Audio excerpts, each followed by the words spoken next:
with SPA. Look at this. This is how Redditors speak. My immersion is broken. My immersion is gone. This is like your D&D game. Like you joking with your buddies in a D&D game. You wrote it into your video game. Have self-awareness. As for number 4, we have Dread Delusion, quite possibly the worst indie game I have ever played. Now, I know that might seem crazy given that there's so many like shitty asset flip simulator games, but I never go out of my way to actually play any of those. I try to only play good indie games, which is in complete contrast to AAA games where I'm basically purposely seeking out shit to cover on the channel. But Dread Delusion was a game that actually seemed pretty promising. It was sold to me as a spiritual successor to Morrowind. No, in reality, this is a glorified walking simulator full of left-wing politics masquerading as being morally gray, when in reality, there's an obvious correct choice and an obvious wrong choice to almost every moral dilemma. Not to mention, this has got to be some of the worst combat I've ever experienced in a video game, and I know if you're comparing it to something like Morrowind, which has been famously mocked a bunch of times, you can basically just see any 5-second gameplay clip, and yeah, that looks pretty fucking bad.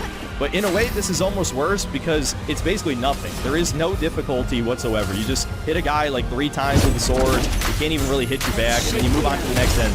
It feels a lot more like a walking sim than a real video game. And to make matters worse, and this is something I actually forgot to cover in my Sincerity is Dead video, which was a thinly veiled excuse to review this game, I forgot to mention that this is actually nothing like any of Bethesda's games because you can't kill any of the NPCs. And so you have to listen to all these special snowflakes. Yes, every single character is like some diverse, shitty D&D self-insert. None of them are likable, and none of them really have enough dialogue either for you to get to know them, and you have no choice but to recruit them for the main quest anyway. So, although this game does have a little bit of player choice in the sense that almost every quest line ends in you having to make a binary choice that supposedly is constant. First of all, that's actually not true, but I'm not going to get into that in this video. But the difference is, nothing in this game feels earned. Essentially, the entire gameplay loop is walking from point A to point B, talking to an NPC, then walking somewhere else, going through some dungeon where you could realistically just run past every enemy because the AI is that brain dead and helpless, and then interacting with another object or NPC until the quest is over. And ultimately, this is like an r/atheism game, where all of the gods are evil,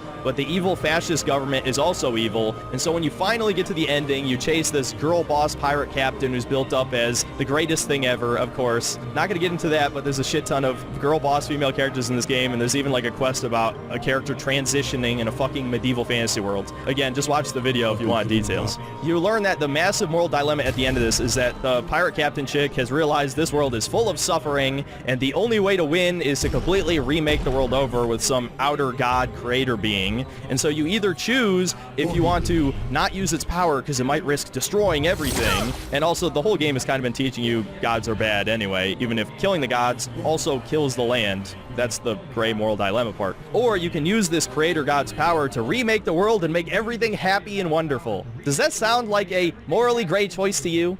Even after I made that video, I went back and I did the good ending, and yes, there's no consequences. You literally just save the world. It is the objectively correct decision. This game was written by absolute fucking morons with indescribably huge egos who think if they were God, they could fix the world's problems. That is exactly what the hell this ending means. It is so ridiculous on so many levels. It's so childish, but it definitely perfectly reflects the leftist mind, does it not? A bunch of midwits with Dunning-Kruger who think they're better than fucking Elon Musk or Trump or even people we all hate like Jeff Bezos or Klaus Schwab or whatever. Yeah, the Redditor would be the much better world dictator. No, everyone would be happy. There'd be no more racism or sexism or homophobia if they remade the world. What a fucking joke. But Dread Delusion is just fucking garbage. It's basically if a bunch of Redditors came together and wrote a D&D setting. It's full of misery and suffering and also strong, diverse female characters who save the day and are cool. So really just fucking takes you out of the experience because it's not grimdark. It's not edgy. No, it's safe edgy. There's no racism. There's no killing NPCs. It's awful.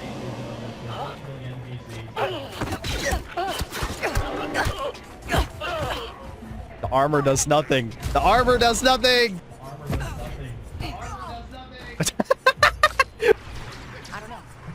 What? Did I just drive right through him? No way. You can't hit enemies with bikes. No way. No. I want to be coming, but I'm not coming, so there's a problem. What's a double grenade? What? The AI just bugged out. They released this. This is a complete game that costs full price. They literally got off the bike and stood there Oh boy, you knew a Ubisoft game had to be on the list, and Star Wars Outlaws is absolute trash, man. I don't even know where to begin with this one. I feel like everyone already dumpstered this game, but long story short, it's a Star Wars game where you don't play as a Jedi or Sith or really anyone with any interesting abilities. No, you play as a discount Han Solo, who is a mystery meat Gobelina woman who is completely unlikable, and the player character's abilities are basically the same as every other Ubisoft game. It's a third-person shooter with really shitty stealth. And I feel like if I continue to describe the gameplay loop, it'll just sound like every single other Ubisoft game you've ever played. This could easily have been just Watch Dogs Star Wars Edition, but even buggier and even more boring somehow. The fact that you can't even do such basic shit as hijack enemy vehicles or even shoot on your own vehicle unless you're using your special ability is fucking crazy. This game is so boring, it's unreal, man. And of course, it's also full of girl bosses and that type of shit. Stormtroopers are hilariously incompetent as usual, which would be fine, except this is to such a insane degree that this 100-pound woman can punch out grown-ass men in armor. The armor does literally fucking nothing if you can just punch someone in the head, or even worse, slam their head on the ground when they're standing up, dude. How is this real? Oh, and of course, the villain is a white man, and I'm not talking about the Empire. No, it's a different white guy who decided to betray all the other crime families because he's white. I'm sure that's just a coincidence. In a weird way, I almost wish this game was worse, because every single time I talk about a Ubisoft game, I just say the same shit every time. Boring sandbox, boring activities. But this time, I actually skipped almost everything while playing this game, because I just had enough of sloppy sandbox games, and yet still, it was incredibly painful and more than deserves its spot on this list. Always gotta end on your best.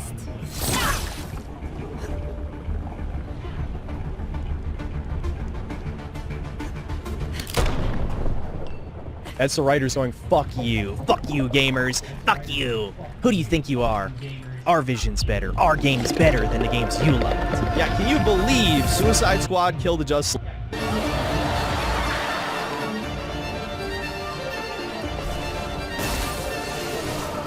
So much potential.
Se mamou.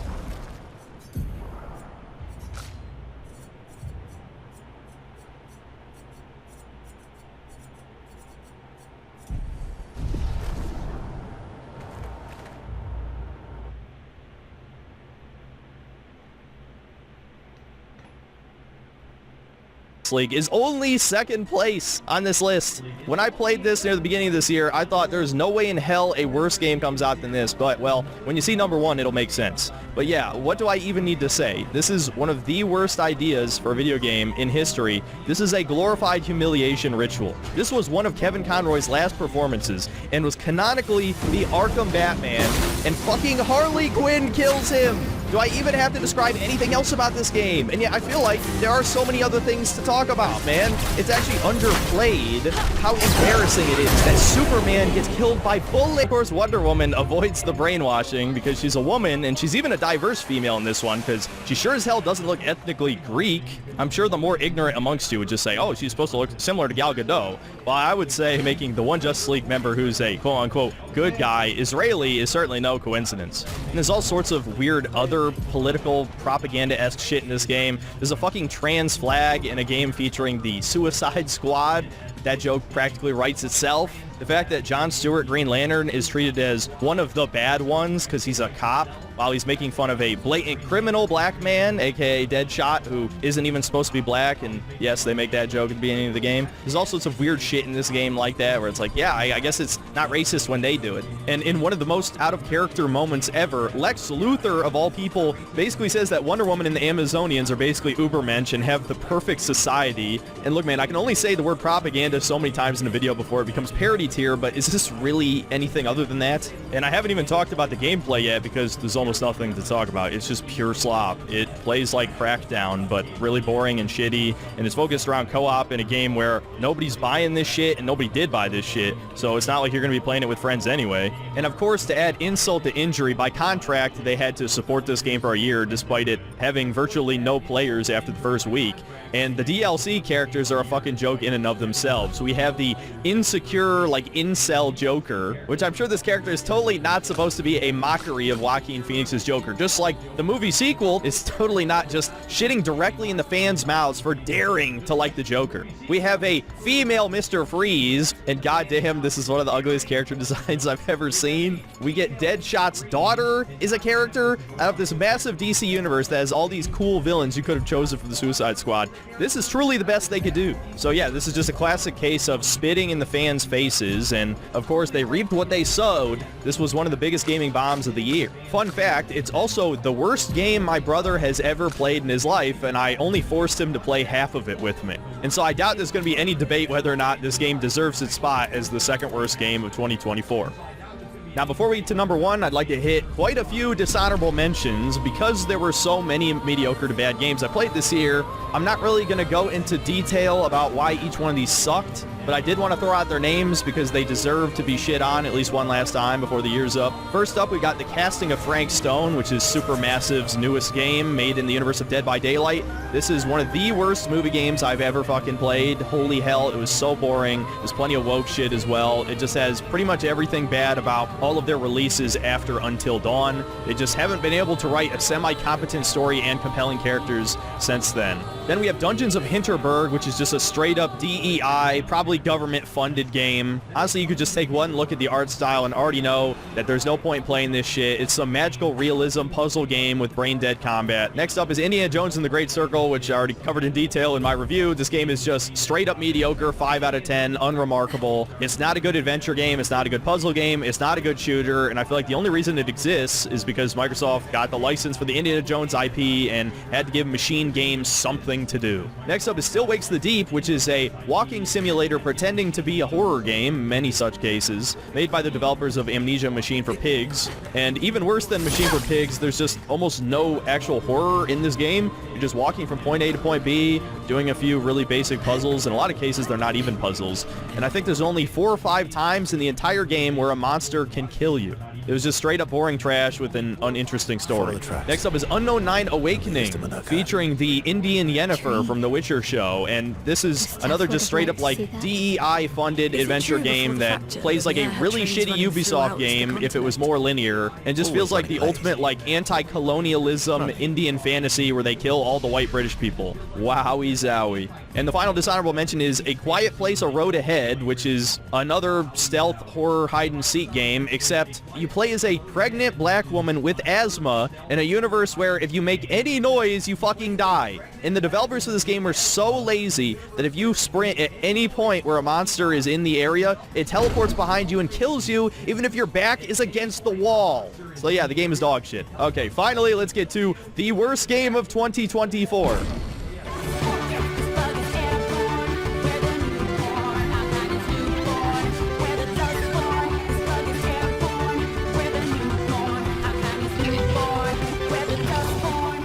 Now, for those of you who watch my streams, this is not the least bit surprising. Dustborn is probably the most woke video game ever made. This is quite literally government-funded propaganda. And the worst part is, the US government helped fund this game despite it being a Norwegian studio. And what is said propaganda, you might be wondering? Well, I almost don't even want to say this phrase out loud because I know there will be a Wikipedia article under the video title, but this game is quite literally about great replacement theory and how it's a good thing. The game spells this out for you in its most iconic song, We're the Dustborn, and famously, they rhyme the term newborn with new porn. Again, I have a warning strike on my channel, so I'm not going to describe what this reminds me of, but let me just say, there's a certain ideology that may or may not be associated with the Illuminati that starts with a Z that pretty much directly describes the things this game is pushing. Even worse, the entire plot of this game surrounds around these magical ghosts, which put misinformation in people's heads. You know, things like maybe an untested vaccine that might alter your RNA, or that the LGBT community might be coming for your kids. You know, that type of misinformation, right? You know, all sorts of right-wing beliefs are all misinformation that the characters correct by removing said ghosts from your head, aka lobotomizing you. You can't silence all of us. We have a right to speak. That's true, they do have a right to speak, and we are silencing them. We're literally silencing dissent, but we're the good guys. Infected with disinformation. Oh my god. What the hell? Why did I say those stupid things? I have a medical degree. There's no woke mind virus. This is supposed to be an alternate future. The word woke wouldn't even exist in this. And the main character's vocal powers are basically just gaslighting. They even describe them as gaslighting in the text, and sometimes even worse. You bully people, and I gotta be careful about how I phrase this because I don't want this to be age restricted, but you tell people to just walk off of a cliff. There is literally a point in the game where you tell enemies to walk off a ledge. They're jumping off the fucking ledge.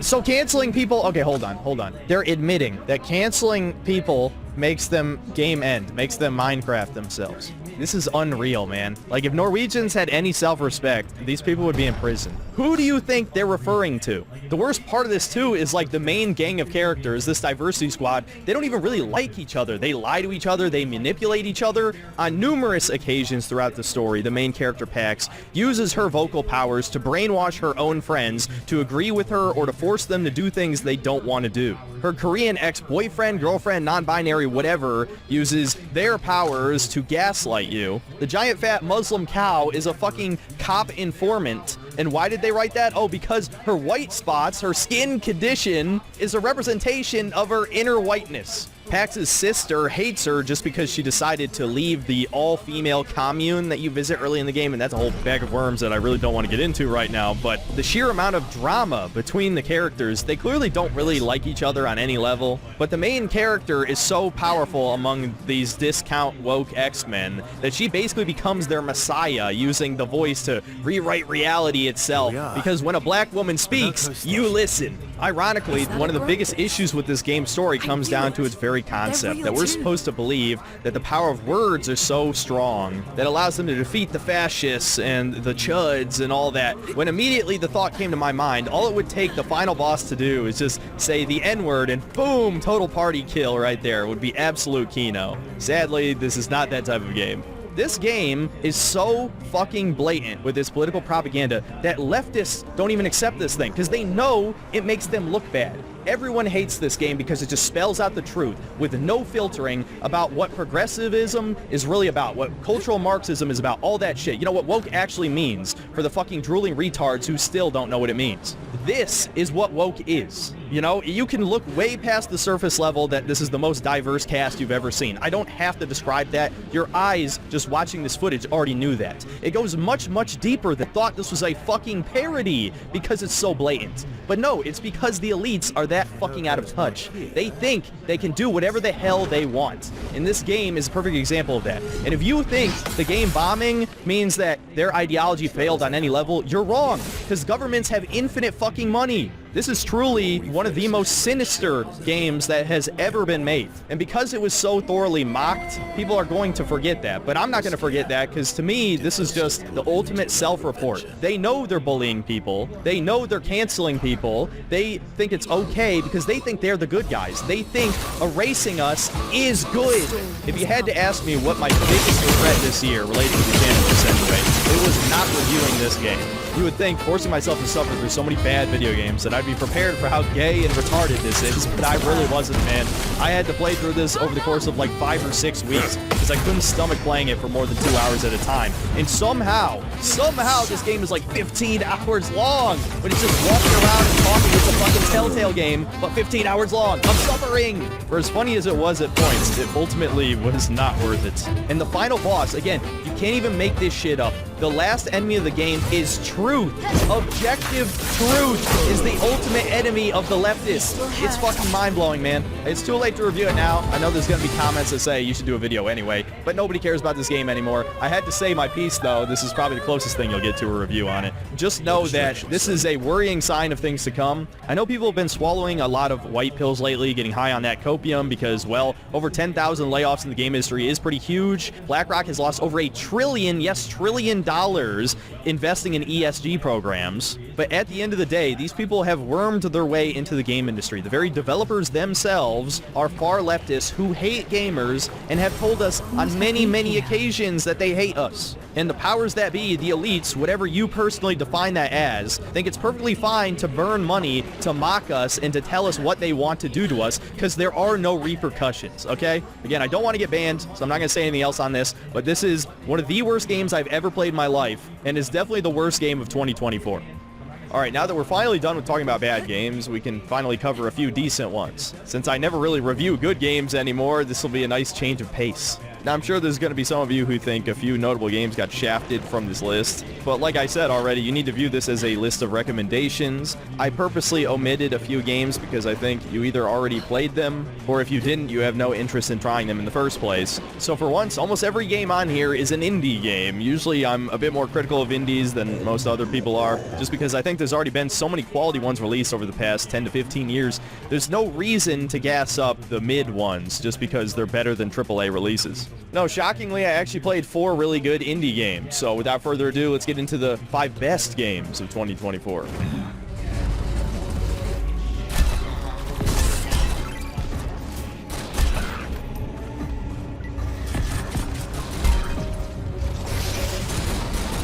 Starting off, we have an incredibly simple game that managed to be entertaining from beginning to end, Echo Point Nova. I feel like this is a game that isn't even really worth describing in detail because what you see is what you get. This is a very fast-paced FPS. It's basically a bullet hell where you ride on a surfboard, grind on walls, and try to avoid a dozen enemies shooting you at the same time, and you just kill enemies at high-octane speeds over and over and over again. And what makes this game really fun is the movement just feels so good. Your surfboard basically lets you defy gravity. You can just ride straight up walls, jump super high into the air. You have a grapple that lets you swing from any object. And if you're a god at aiming in FPS games, you're definitely going to love this because you can go as fast as you want and just fucking get trick headshots at mock speed. Most of the guns are actually pretty fun, despite them being the basic shit you've basically used in FPS by now. You know, shotguns, SMGs, assault rifle pistols, etc., etc. But with more realistic projectile speeds, and this is one of the only FPS games I've played in recent memory where the shotguns are actually realistic. So you can actually pretty accurately kill enemies at 50 yards, which feels really fun, man. This is also a little bit like Ratchet & Clank, where as you rack up kills with each gun, they get upgrades, which improve them, which really incentivizes you to use your whole arsenal instead of finding the broken perk combo, namely the one that gives you ammo back as you're grinding on walls, which applies to rockets, by the way. Kind of completely trivializes the game, but still, obviously you want to use all your guns so you can get all the upgrades. On top of this, you also get powers. The default one is just throwing a grenade, but you can also shoot a wind blast that lets you jump high into the air or send enemies into the air. You can freeze the floor to let you surfboard faster. You can use fire to burn straight through walls. And all these mechanics just kind of come together in the perfect way, where this game was easily entertaining from start to finish. I could never say I was bored. There's even a bit of a platforming element in this game, and if you know me, you know I love platformers. And given the really fun physics in this game, even just surfboarding around the huge-ass map was pretty fun in and of itself. Also, the boss fights are actually pretty damn good as well. You're basically just jumping onto a huge-ass mech, whether it's like a sandworm or a dragonfly, and you shoot all the weak points, which slowly disintegrates the creature while you're being shot at by like a million auto turrets. It's just cool as hell, man. This is one of those games where I think you can always tell you're going to like it just by watching the footage, and I can confirm that it's exactly as fun as it looks. The only reason it's not higher on the list is because you're basically just doing the same thing from start to finish, and the guns certainly could have been a bit more creative.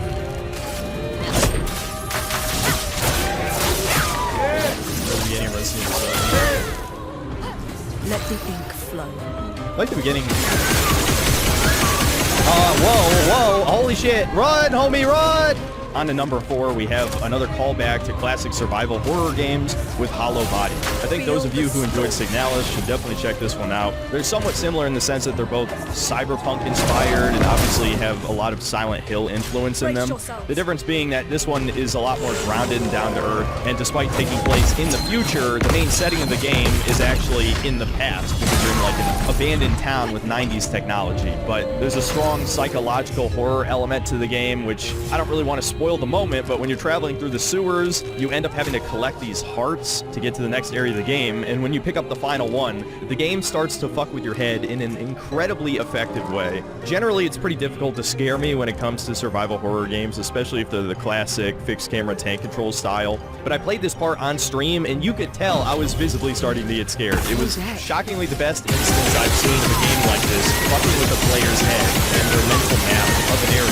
Unfortunately, it was by far the scariest part of the game, and there's nothing else quite like it afterward. And unlike a couple other Resident Evil or Silent Hill likes, the pacing in this is quite good. There's not too many puzzles. There's just enough combat where it doesn't get boring or repetitive. The resource management is handled fairly well, and this definitely has a lot of that melancholy sort of depression atmosphere. There's a character who you talk to at the top of the rooftop, and depending on the choices, I think you can guess what happens to him. That said, even though I'm building up this game to be like the next big survival horror indie classic, it does have quite a few flaws. The first of which being the game is definitely a bit too easy.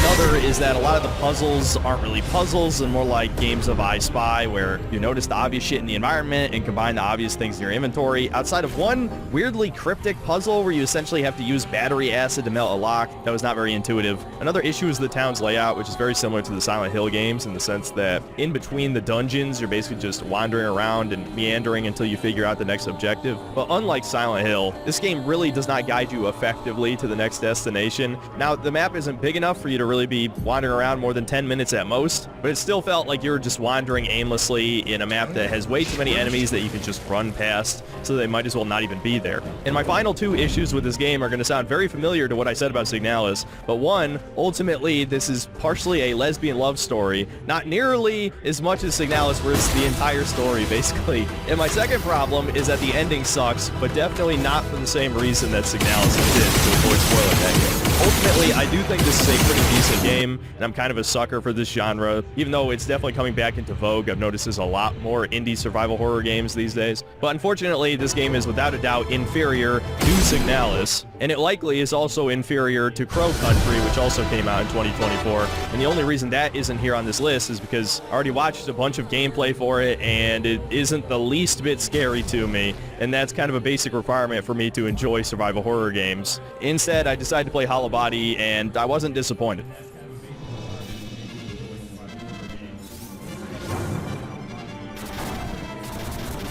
Now, as for number 3, we have a tactics RPG that I can't say I really heard anyone talk about this year, King's Vein. As someone who really likes tactics RPGs that give the player creative freedom to interact with the environment, I end up really liking this game. It reminded me a lot of Divinity Original Sin, where every tile in the game can be affected by the elements, like you can freeze a tile, or set it on fire, or shock it with lightning, to allow you to set up these huge combos to absolutely devastate the enemy army.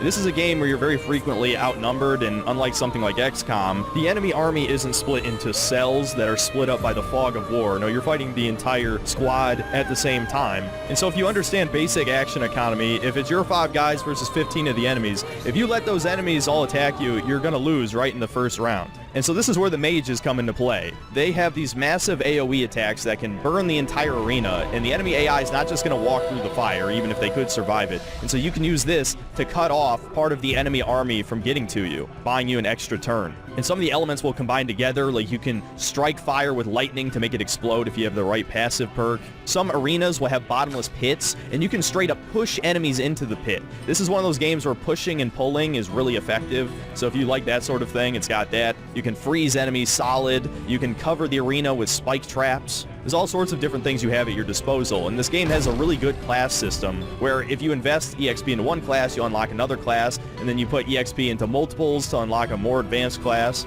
But if you decide to dedicate yourself to one class, you can use all that extra EXP to upgrade the individual skills. This is one of those games where it uses a lot of small numbers, and so when you can cast a spell one more tile over, or you make your spell do 1 or 2 more damage, that makes a massive difference in whether you win or lose. Another kind of unique element to this game I haven't really seen before is you can use all of your combat abilities outside of combat, sort of turning this into a immersive sim, where any of your spells that would have utility in a combat arena also work in the overworld. So let's say there's a building with a locked door that you have no key to. Well, you can use fire to burn down the walls if it's made of plant matter, or you can use electricity to activate a special electric tile to open the door, or you can even use a whip to pull a switch inside to open it. And one of the late game classes allows you to teleport wherever you can throw an object, and you can use this to basically like jump around the map and basically skip certain puzzles or do things out of order. And so I thought that's a really cool element. And I don't want to go into too much detail about all the combat stuff, but I really liked a lot of the different synergies that classes had. I made my character into a dude who could summon flies and then shoot said flies with his crossbow,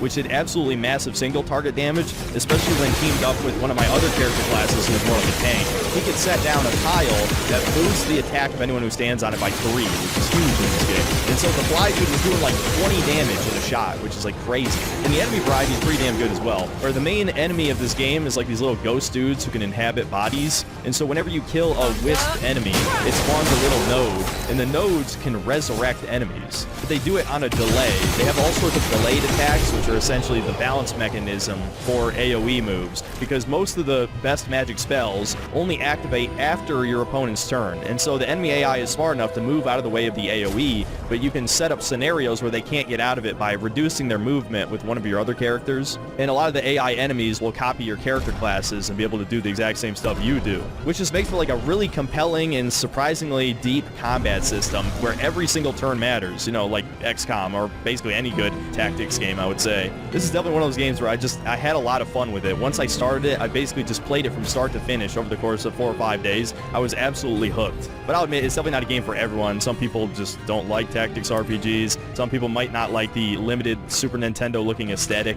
And in a way, you could say the game's almost a little bit too balanced, where even though there are a few semi-broken combos, the mage classes were kept almost a little bit too in check by the fact that you had so few ways to effectively limit your opponent's movement, so they can just run out of the way of your giant AoE explosions, and then it feels like you kind of wasted your turn. But this is definitely a fun game, and I would recommend it to anybody who likes this genre.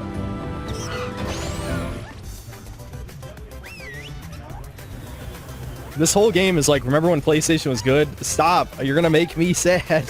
How the fuck did this get made? Is there like one guy at Sony like, I'm making a good game. Fuck this gay movie game shit. I'm making a good game.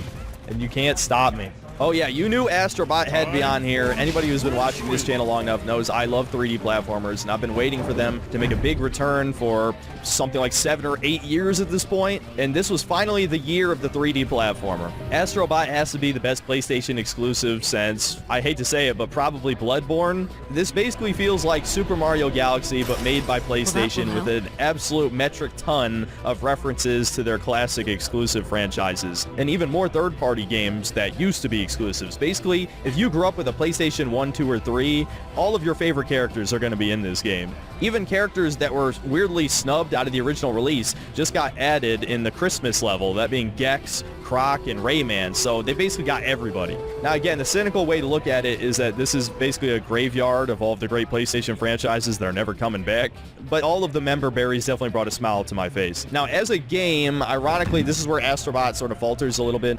If you compare the basic mechanics of this to any Mario game, this is way too simplistic and requires almost no skill. I've heard the defense for this being that this is supposed to essentially be a baby game, which people condescendingly called the entire genre of 3D platformers. I don't care. I love these baby games. But the thing is, Super Mario 64 was a lot of people's first 3D platformer, and the movement was a lot more complex and had a much higher skill ceiling than Astrobot's. You just had way more moves. Astro can only waddle around, spin, do a hover jump, and in most levels you get some kind of power-up, which definitely varies up the gameplay. And I think most of the power-ups are pretty cool. I love punching dudes. I love the sponge mode. That reminded me a lot of Super Mario Sunshine, which is my favorite 3D Mario. The dog jetpack was definitely fun because this game desperately needed a run button. You were just way too slow. It's weird that that's my biggest complaint with this game, and you'll see that, well, this might be a mild spoiler if you know it's coming already, but my personal game of year certainly didn't have this problem. But yeah, the fact that you're just moving at like a jogging speed, and even though these are mostly linear levels, I'd still say you move definitely a little bit too slow for how large they are. Another problem, weirdly enough, with this game, but only in certain levels, is the camera. In all of the challenge levels, it has this weird isometric perspective, and even if you move the camera, it moves back by itself. And when the background of these levels is endless space, the depth perception is off, which really makes the levels harder than they needed to be. And a lot of the challenge kind of feels artificial as well, because Astro dies in one hit to basically everything. So that was kind of annoying. I mean, on the one hand, I do welcome the challenge when most of the game is so brain dead easy, but on the other, it wasn't exactly a fair challenge. But I'd say like the actual level design of this game is really solid. Yes, a lot of level themes are things you've already seen a bunch of times already, like the spooky level, the forest level, the Japanese level, the industrial level, etc., etc. I still think they were fairly well designed. They're pretty appealing.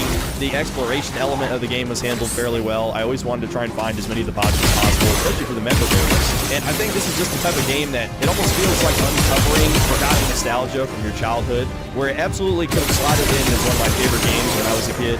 This is a game that is clearly made for the fans, for gamers. But yeah, even though this game probably doesn't stand up to my favorites from my childhood, like Super Mario 64, Sunshine, Galaxy, Spyro 1 and 2, Banjo-Kazooie, still, I really enjoyed 100%ing this game, which I feel like I never go out of my way to do everything in any game that comes out anymore, because it's never worth the time and it's almost never fun. But in this game, I just enjoyed collecting things, as you should in this genre. So for some reason you bought a PS5, you absolutely need to play this game. Now to quickly go over the honorable mentions, again, I'm not going to elaborate too much on these because this video is already going to be insanely long as it is, but this is where all of the games that you likely think are shafted from the top 5 ended up, because I don't think I need to recommend games to you that I either 1, already reviewed and said were good, or 2, you most likely already played. So starting off, we have Black Myth Wukong, which is shockingly good for being a Chinese AAA game. Just saying that out loud, you think it's going to be ass, but it turned out to be actually a pretty damn good Souls-like that distinguished itself enough from the likes of Dark Souls and that whole genre to basically be its own thing. Then next up is Stellar Blade, which is in a very similar situation. Instead of being made by the Chinese, it's made by Koreans, and while I don't think it's quite as good as Black Myth Wukong, to make up for that, it has a sexy protagonist, so to some, you might actually prefer this game to Black Myth Wukong for that reason alone, but it's definitely worth trying if you have a PS5. Then we have Shadow Generations, which is probably the only game that I purposely removed from the top 5 just because I didn't want to have 3 3D platformers on there for variety's sake, but in my opinion, this is the 3rd best Sonic game of all time. It is better than Sonic Generations in every conceivable way, and it shows that Sonic Team might actually know what they're doing for once, and gives me just a little bit of hope for the future of Sonic for the first time in like 20 years. I don't think I need to say this, but if you're a Sonic fan, you absolutely have to play this. Then we have Warhammer 40k Space Marine 2. This is a great co-op horde shooter to play with your friends. If you're playing by yourself, obviously not so much, but I still enjoyed my time with this game, and I'd probably recommend it to anybody who likes this sort of thing. And for the final honorable mention, I can't believe I'm even putting this on the good list, Dragon's Dogma 2. If this was a list of the most disappointing games of this year, this would be number 1, but I have to admit it is also one of the best games I played this year, because even though it is inferior to the first game in almost every single way, it is still just a really solid action RPG. Yes, it's flawed in all of the ways that I covered in my video, but it is just really fun to play. It's fun to climb giant monsters and stab them in the face. The character creator is still one of the best in gaming, even if it was slightly nerfed in certain ways, but it's just so goofy, it brings a smile to my face, and it just has some of that Japanese soul, even though it's got less than the first game in certain ways. I'd still recommend the first one over this one in basically every scenario, but yeah, by 2024 standards, it's one of the best games of the year. And now for my game of the year 2024.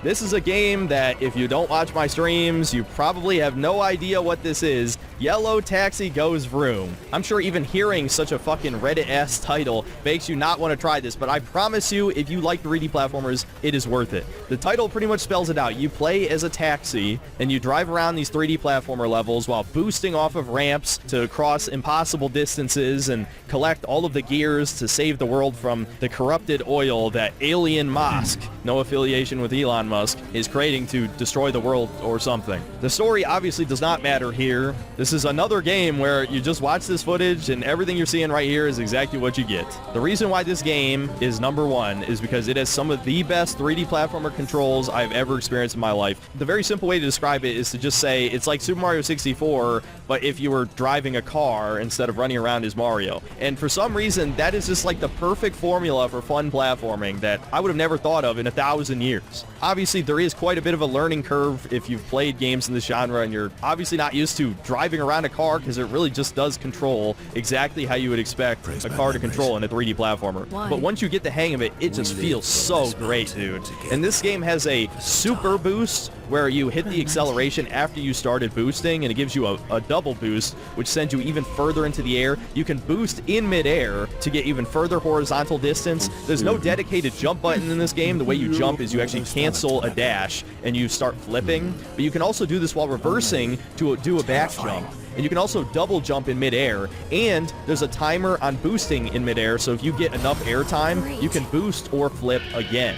And all of these moves together just create like such a tight, fun platforming experience.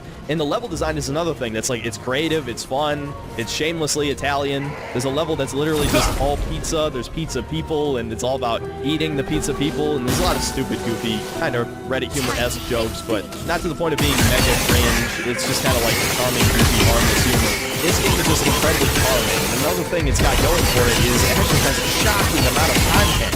I remember back when the Hat in Time came out and it only had 4 levels, it really left me wanting more, even if they were huge levels and there were a lot of timepieces to collect. Yellow Taxi Goes Vroom has like over 15 levels and 250 gears to collect. This has more content than a lot of modern AAA releases and was basically made by 2 guys. This is truly an impressive feat, and almost nobody has talked about this game. I certainly haven't seen any YouTube videos about it. My brother only knows one guy who talks about it. And yes, at the end of the day, I feel like that has to do with the worst title I have ever seen a video game have ever. I just have to say it again. Yellow Taxi Goes Vroom. I mean, really? But this is a game that I'm 100% okay with shilling, because this is exactly what a 3D platformer should be. The controls great, has awesome level design, has some cool power-ups, and it has a unique gimmick that makes it stand out from the rest of the genre. While Astrobot is basically a bunch of glorified member berries in a game that is worse than Super Mario Galaxy in basically every way, Yellow Taxi Goes Vroom is a completely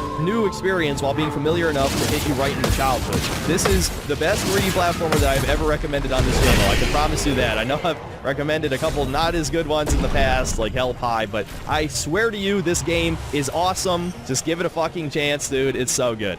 Well, there you have it. There's my best and worst games of 2024. Man, this year sucked ass. I feel like I say that every year, but this has got to be one of the worst in gaming history. If it wasn't for those indie games, it without a doubt would be. It's probably the worst year for AAA games of all time, where I don't even know if I really would consider Astrobot AAA, but if I would, it's like the only game that really stood out to me. Everything else, even stuff like Black Myth Wukong, Stellar Blade, Space Marine 2, they just feel like games I've already played before a bunch of times, even if they were pretty good. But all of the biggest game releases of this year end up being garbage, whether it's Suicide Squad or Concord, Dragon Age Veilguard, the list goes on. Pretty much everything sucked. There was a bunch of D-makes as well. This is probably the most woke year in gaming history, even though I'm sure some people are tired of hearing that word by now. It's just the simplest way to describe games full of DEI, ESG, left-wing propaganda, neo-Marxism, etc., etc., etc. Those words have more syllables than woke. And though I have gone on record to say multiple times in the past that indie is no replacement for AAA, there were a few indie games this year that sort of scratched the same itch that I was missing from the good old days. So yeah, ultimately, it was another terrible year in gaming, but at least I spent the last few weeks of the year playing mostly good stuff, so it's not all bad, I guess. Hopefully 2025 is significantly less shitty, and if it's not, I sincerely hope there is a video game crash. Either one would make me happy at this point. That's about it. See you next time, guys.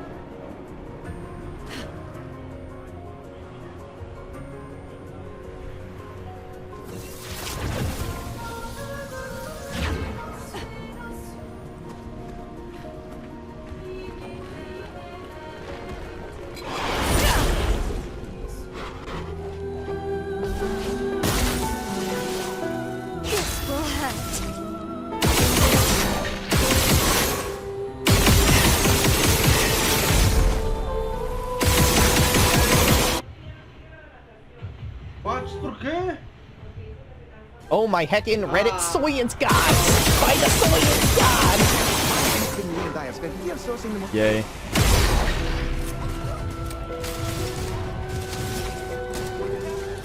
Look at these. What are you doing? I'm killing people, idiot. Run. This is Cyberpunk all over again. It's fucking Cyberpunk all over again. A storm is Oh yeah, and the random gay dude is an essential NPC. Imagine my God. Where are your friends? Asking my therapist the same question for years. He hasn't given me an answer I like yet.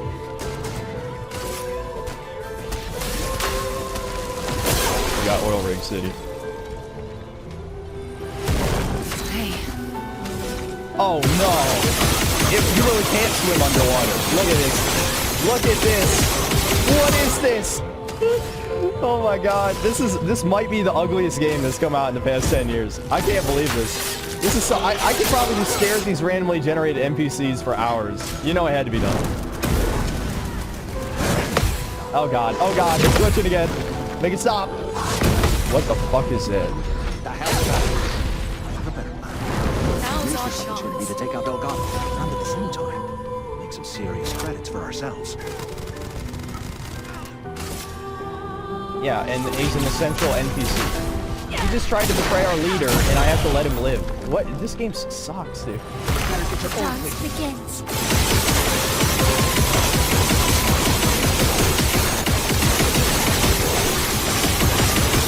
This game is so fucking bad. He just said, I'm going to kill you. And in the pirate base, which he's not even a pirate anymore, by the way, I shoot him, and they're hostile. It makes the other people hostile. That makes no fucking sense. This is the dog shit video game. Hey, I want to talk to you right now. I have mass breathing down my neck. They're ready to shut down this entire operation. You open fire on SY-920 and kill me. Just who the hell do you think you are? You're under arrest. Lieutenant Todd will escort you to the brig immediately. And I expect you to go peacefully. Do you understand? Time to die. Oh, I can't fucking... Let's talk about this for a second. They want to arrest me. I get the option to attack, and I still can't fucking kill the captain? This game is fucking dog shit, period. All you have to do is tell me who's profiting from the virus you've uploaded. In return, I'll let you leave the city alive.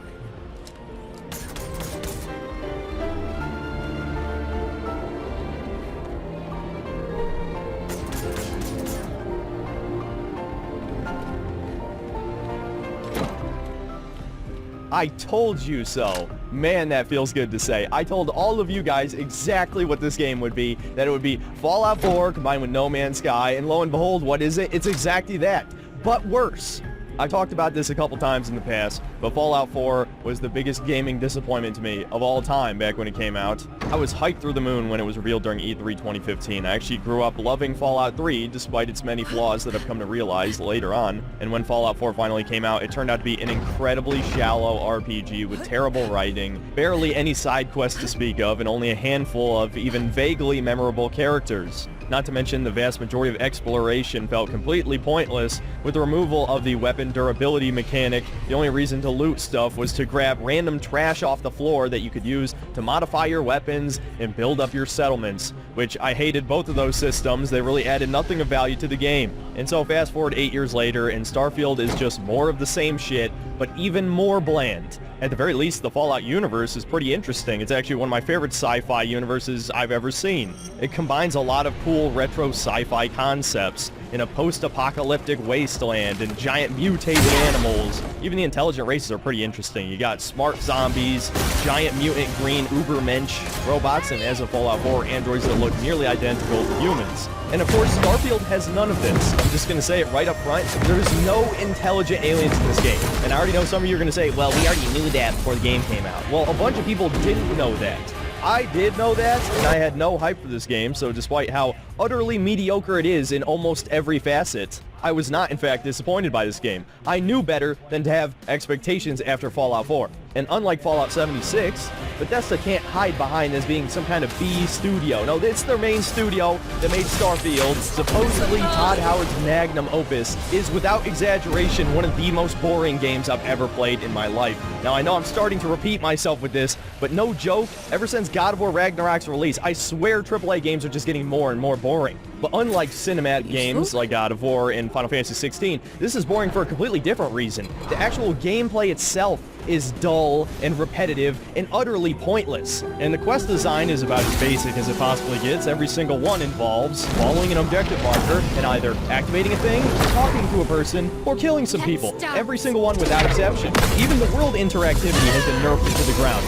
Nearly every single named NPC in the entire game is essential, meaning you can't kill them. And this is especially frustrating because many of the NPCs are assholes to you. Remember a little lamplight back in the day? Now imagine that times 10. Nearly all of the dialogue is poorly written, Reddit quirky tier garbage. Some of the cringiest shit you'll ever see. And to torture you even further, these characters in these conversations talk as slowly as humanly possible and use twice as many dialogue lines as any normal human being would in a conversation to explain something. I swear to God, they're torturing people like me on purpose. And you might be asking yourself, well, is it at the very least a good space exploration sim? Fuck no. It's a bunch of giant, randomly generated, massive wastelands that all look the same, with 3 to 6 points of interest being placed in random locations, and it's always the same shit, whether it's a fucking bandit camp, some geographical instance, a cave, which looks exactly the same as every other fucking cave, or a settlement with a handful of randomly generated NPCs with randomly generated stores. And to make matters even worse, there aren't even fucking vehicles in this game, so you have to walk vast, empty landscapes for minutes at a time before you see some of this crap. And don't even try to tell me the creation engine can't do vehicles. One fucking autist in Fallout the Frontier somehow got vehicles to work in New Vegas, in a game that's over a decade old. So fuck off with that shit. It's pure laziness. You can't even land on a planet by flying to it. You have to open your map and select a point on a planet to land. Oh, and of course the loading screens. There's 1,000 fucking loading screens. It's a loading screen simulator. I have a pretty fast SSD, so I didn't exactly have to wait long, but just the fact that it's way more efficient to complete an objective, pull up your missions, press R, which shows you exactly where the next objective point is, then hold X, and you just fast travel to the next planet. You don't even need to get on your ship 90% of the fucking time. Somehow, Bethesda has managed to make the most lazy, the most slop-filled, the most brain-dead, triple-vaxxed video game ever made. And there were people shilling this shit, saying it's some kind of phenomenal achievement with Giga Chad faces on the thumbnail. What a fucking joke. This game represents everything wrong with the video game industry. I'm serious. People are going to say, well, there's no microtransactions. Oh, just give it time. I'm sure they'll be there. I already had to pay $30 extra to play this early since Bethesda wouldn't give me a code because, oh, what do you know? I'm a reviewer who's negative, obviously, so why would they give me a key? This entire game is mediocrity personified. Even the elements that are vaguely enjoyable are ruined by the sheer repetition. All of the high review scores, even from YouTubers, have just confirmed to me that everyone's sold out. Nobody's honest about video games anymore. Why not just take a paycheck from Bethesda? Your audience is too stupid to notice or care if you sell them a bad product. I'm one of the only honest people left on this platform. Me and Worth the Buy, 21 Kiloton, and probably one or two others, but I've seen a few people who I thought were honest actually praise this piece of shit. So yeah, even though I basically just covered every major gameplay issue with the game, believe it or not, there's a lot more to cover here. So without further ado, here's Starfield's Slop of the Year. First things first, let's talk about the performance issues, because if you're playing this on PC, you're not going to have a great time. Now me, I had a very unique issue that seems to be fairly rare.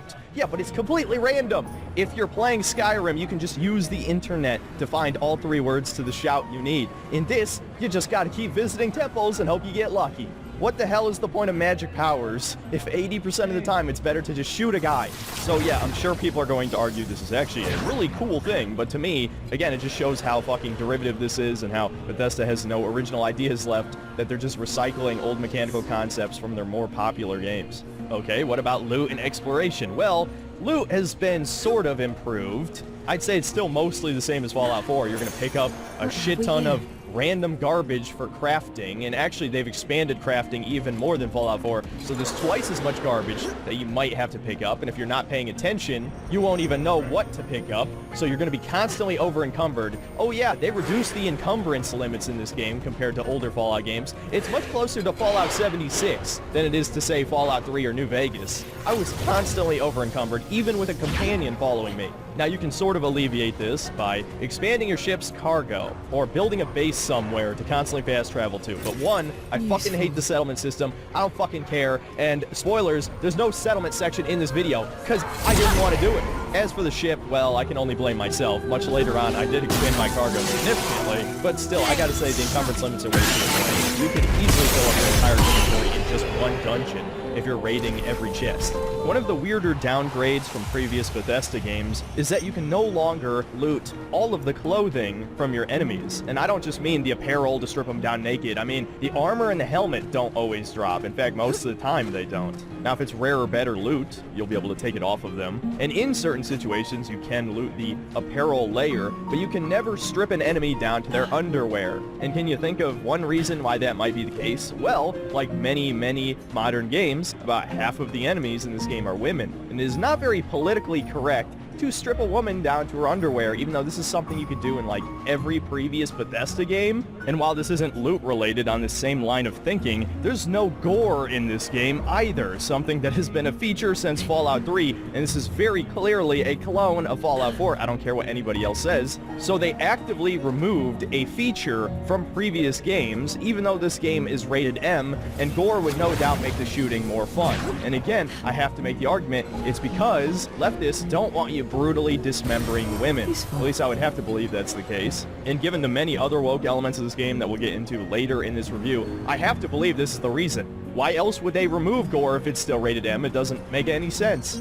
But anyway, back to loot. Now, the improved part of the loot, I'd say, is the new version of the legendary weapons. Instead of just having special guns that have one trait, Starfield now just copied off of a bunch of other loot games, and you have blue, purple, and gold rarity weapons, with each having one more perk than the last. And the actual perks seem a little bit more useful than Fallout 4's, at least based on what I remember. So actually, the gun and armor loot system is completely fine. I don't have a problem with it. It certainly could be more creative, but it was the least of my issues with this game, really. Oh yeah, and I guess this is kind of vaguely gameplay related, but you can't even go underwater in this game. I found out about that in a leak about a week before release, and I remember reading it, and I'm like, there's no way that's real, right? Yeah. Swimming underwater has been in every other Bethesda game. There's no way they would cut that out. Well, Neon is a city built on an oil rig. I jumped straight off the edge and landed and didn't sink into the water at all. There was no splash animation. It looked jank as fuck. My god, this game sucks, dude. It's so bad, man. I can't believe there's people making excuses for this shit. Now, what about space travel and exploration? Well, like I said in the beginning, there is no real space exploration. Space itself might as well be a loading screen. It's just a randomly generated empty space that might have enemy ships in it, and there's a bunch of giant PNGs moons of other planets. You can't even fly to said PNGs to land on them. No, what you actually have to do is, once you're in the general vicinity of a planet, after you fast travel through that star system, you have to open your map and then select the point on the planet. And once you've selected a random point on the planet, the game procedurally generates a giant empty wasteland, and 3 to 6 points of interest are generated on that wasteland. And while I haven't spent a whole lot of time exploring the different types of points of interest,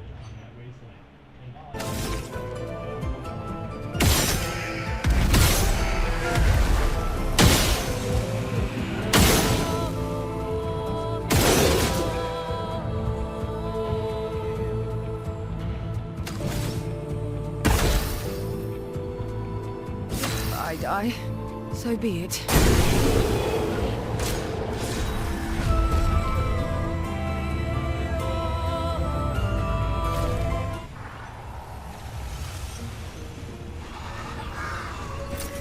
Oh, lovely.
How could they do this to these trains? Verso.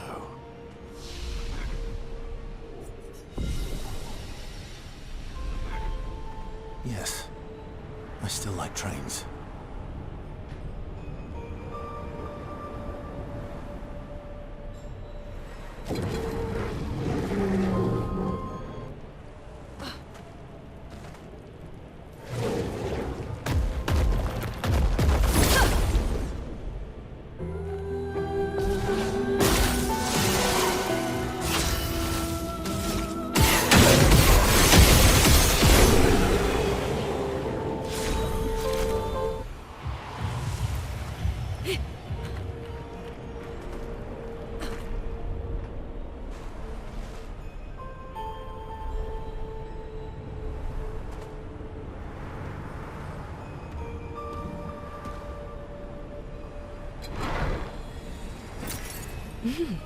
Interesting.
That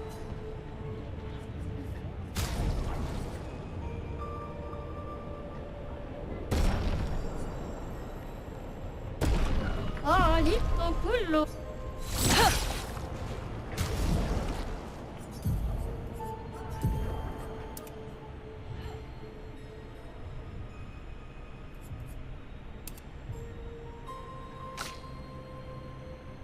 Whoa.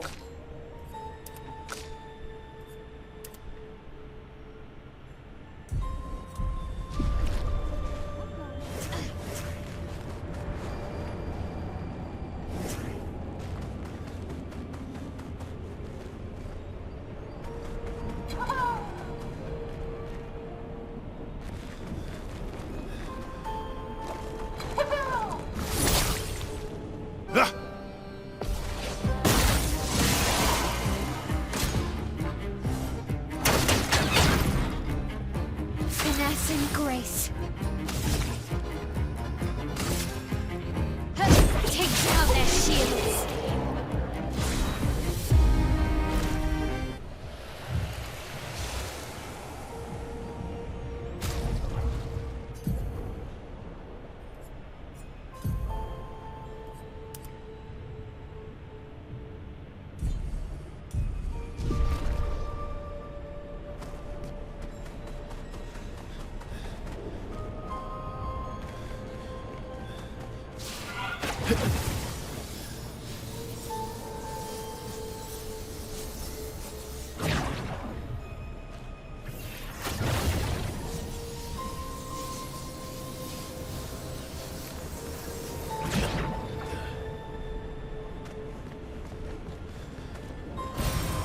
Interesting.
Oh, this one is huge.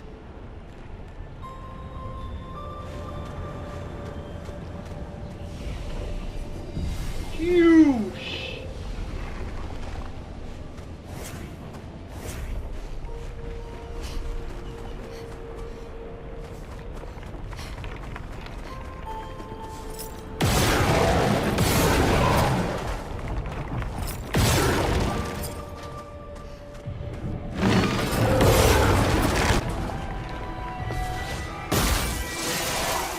Blades sharp.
Friends of Verso, as honored guests, the first fight is yours.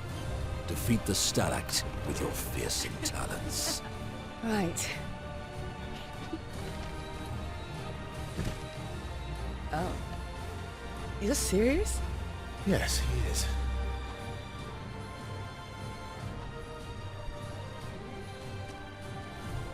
You little coward.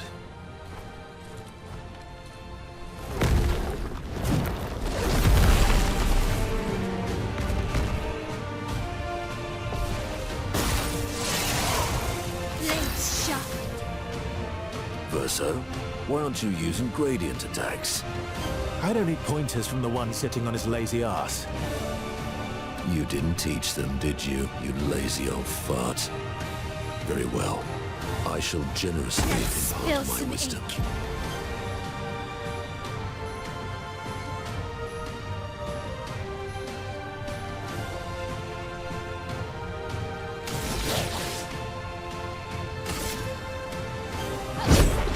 You can't escape.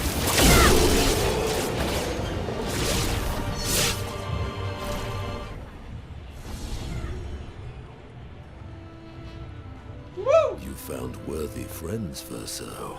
Jealous?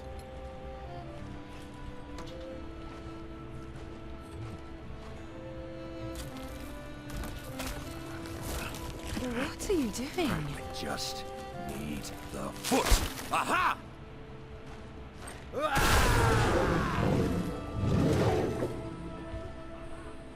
He transforms by collecting Nevron feet. Don't ask me how it works. Grande sorgevenne, nella strax sorgevenne.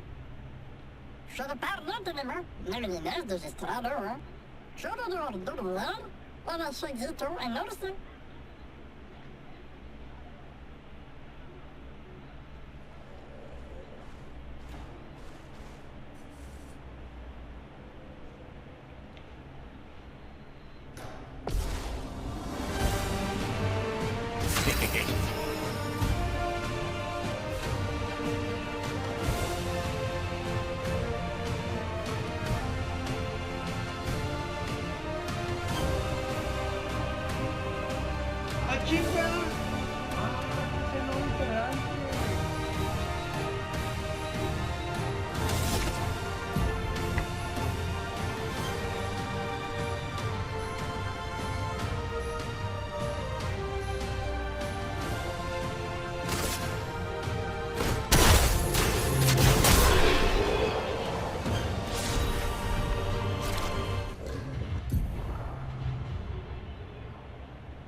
Ah, che non è stato.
that they don't know about Nevrons.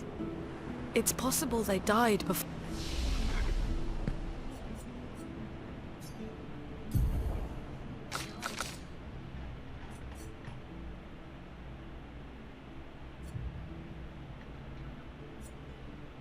A la madre, ¿qué es esto?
Before or during the fracture.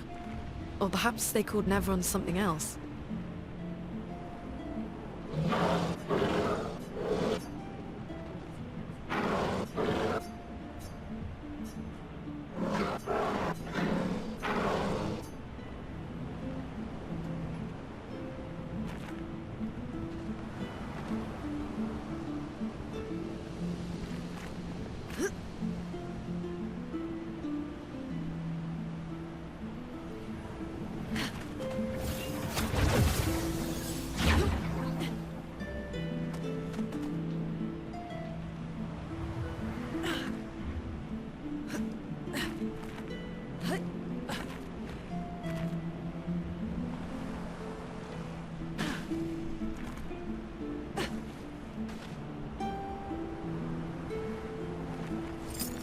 To go through the maze.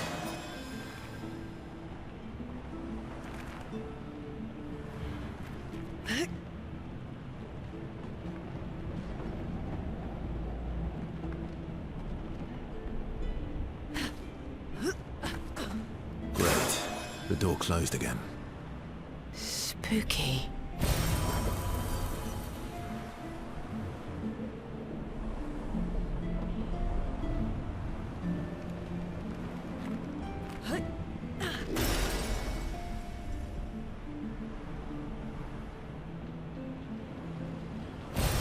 Good stuff.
tricked us. I knew it was a Nevron. Sure you did. You just wanted a fun fight, didn't you? Maybe.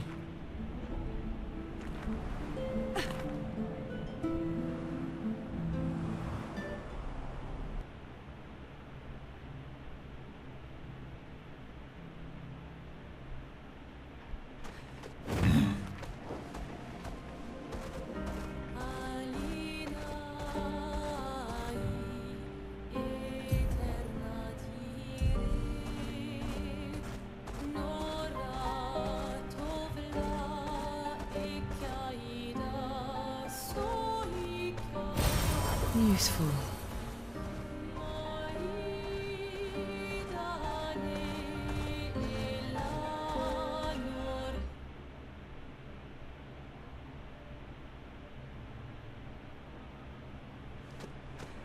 Welcome, my friends, to old Lumiere. Is anyone still here? Just now.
Nevrons. So this is where our piece of Lumiere used to be. Mega weird.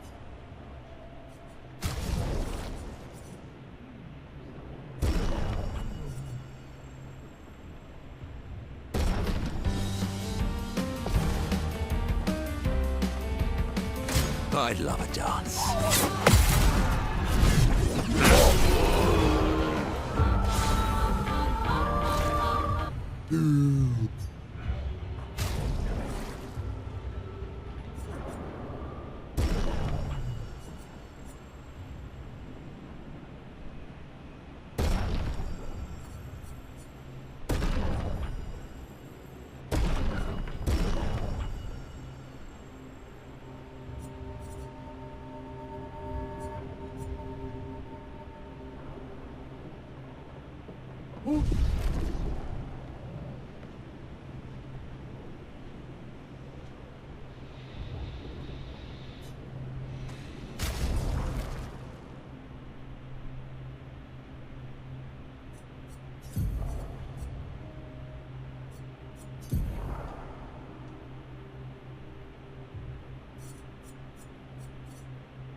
We'll need a way forward.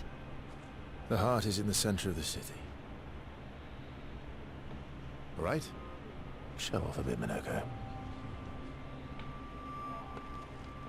Just admit you can't do it yourself.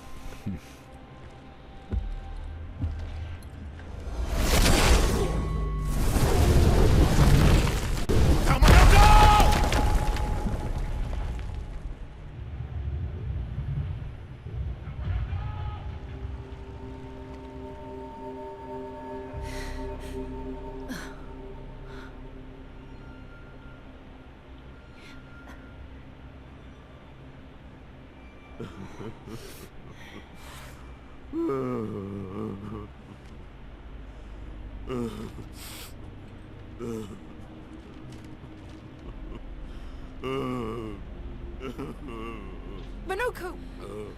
Why the hell did you... Sorry, I fucked up. I just wanted to show off. We just have to regroup. The others should be fine. Verso said the heart is in the center of Old Lumiere, right? Right. Okay, Minoko. Stop crying. We have to move. Yes, sorry.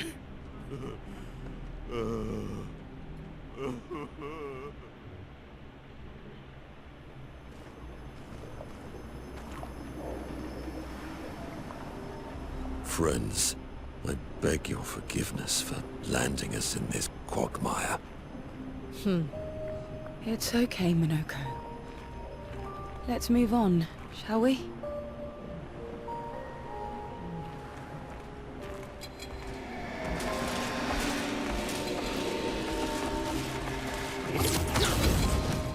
How exactly did our piece of Lumiere end up on an island when the rest of the city is here? One of the great mysteries. I wish we had more time. There's so much to study here.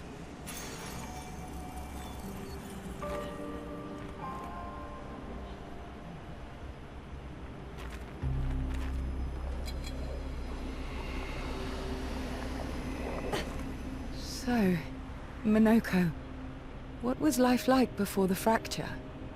The world was smaller and cozier, livelier. There were many more of us Gestrels back then. The fracture tore our villages apart. Only a fraction of a fraction survived.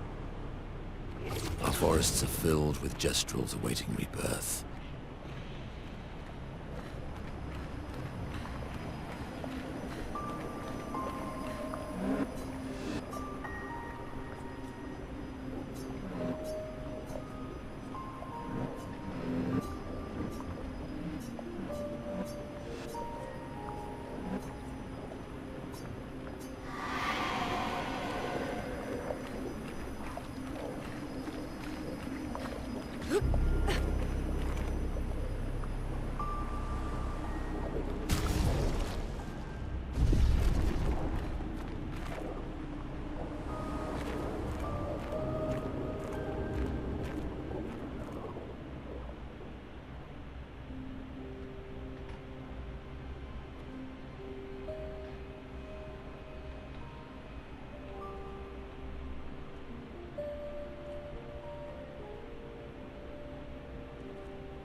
Doesn't that look like one of Esquier's stones?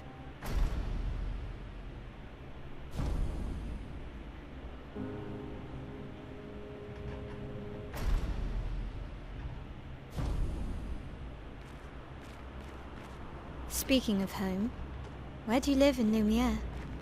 Above a bakery near the center. Angelique's Boulangerie.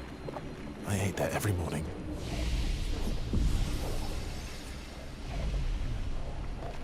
I wonder if it's still there. It's called Mathilde's now. When this is over, you should go and visit. Yeah!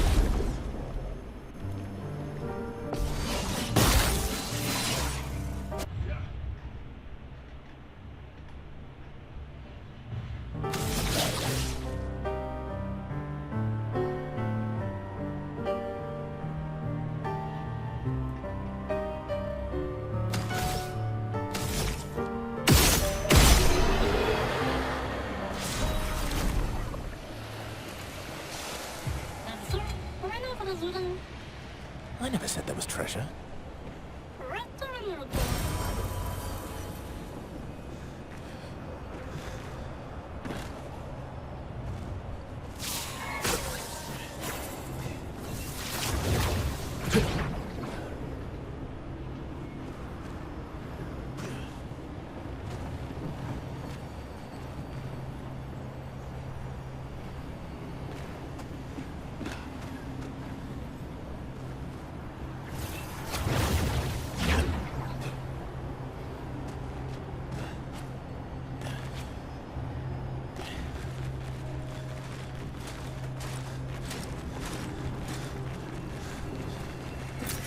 Shocked.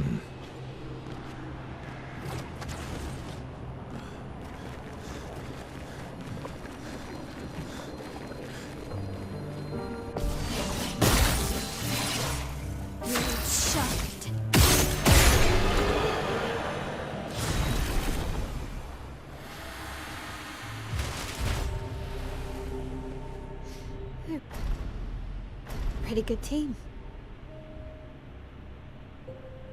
Versa? Versa? Putain. Where did he go?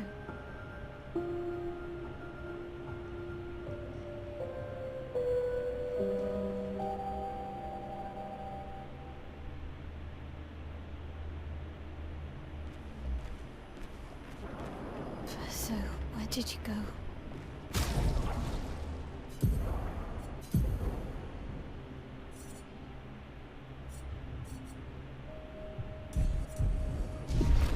I need to find Lune and Ciel, quickly.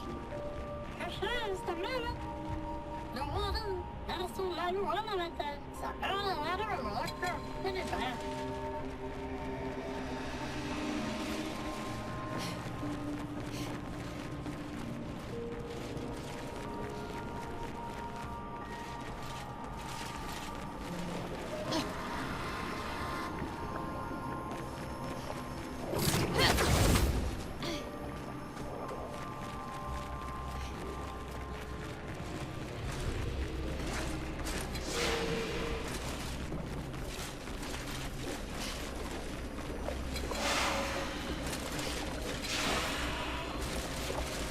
think I'm close.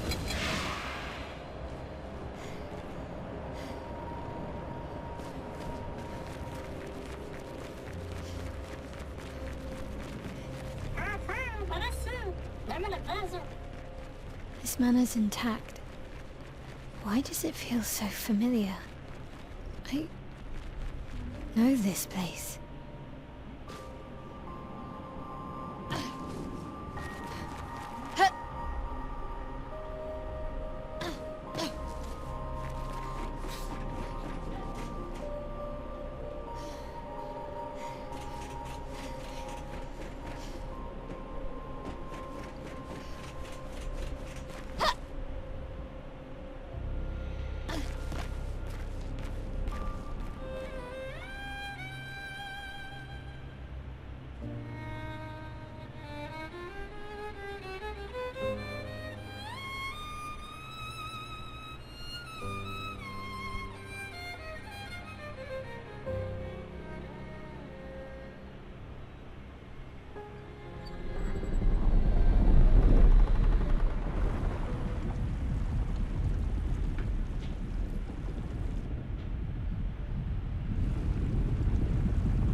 I knew you'd open the door for her.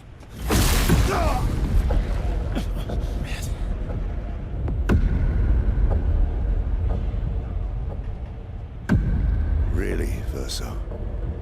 This was your plan?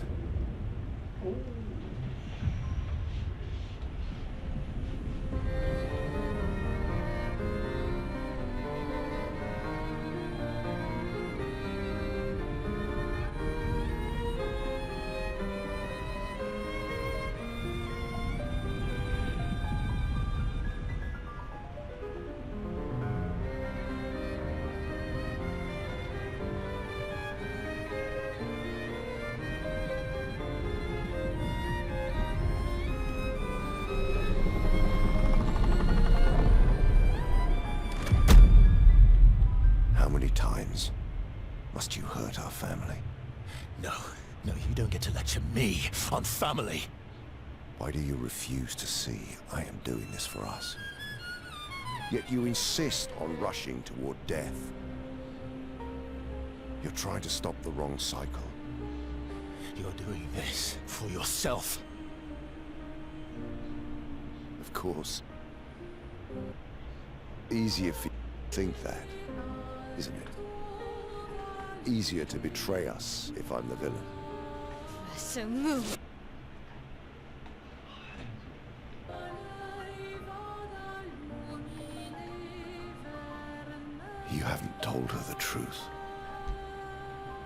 Have you, son?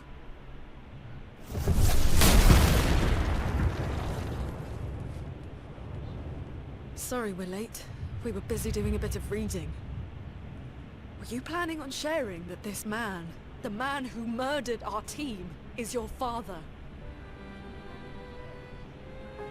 Family is not my favorite topic.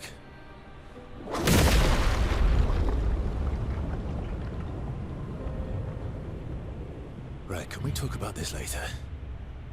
I'd really like for you all to survive this.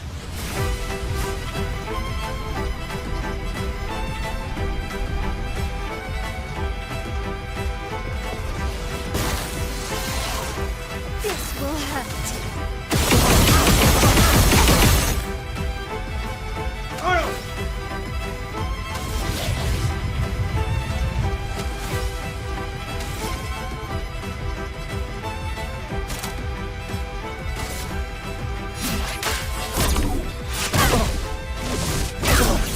Let me flow.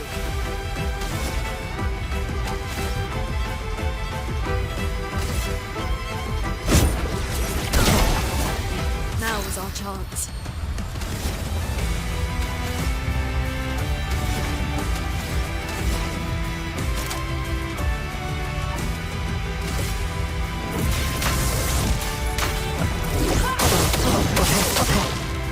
You haven't housed us to this point.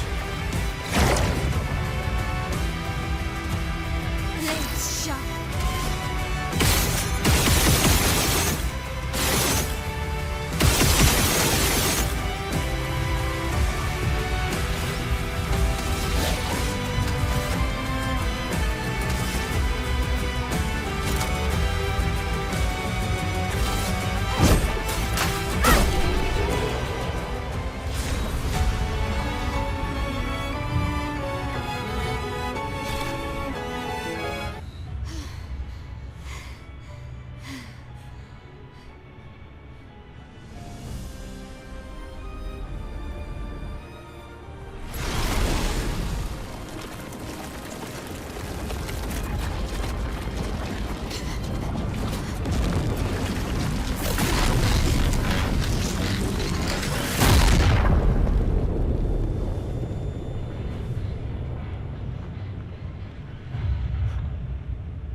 Everyone all right?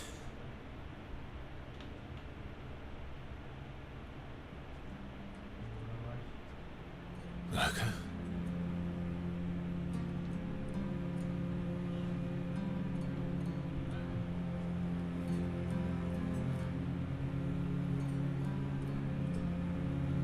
Locos. Broken.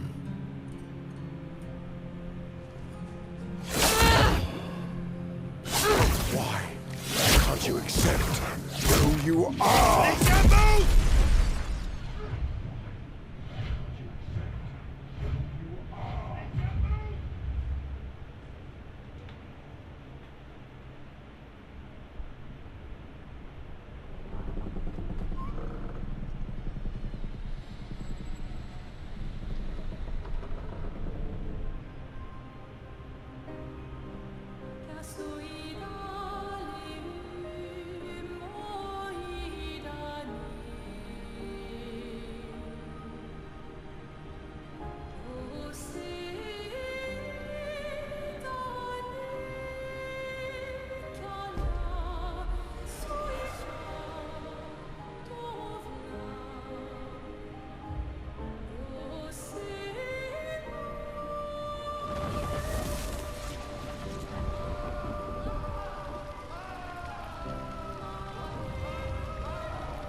What is that? Will you tell me your name?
Oh, Dory.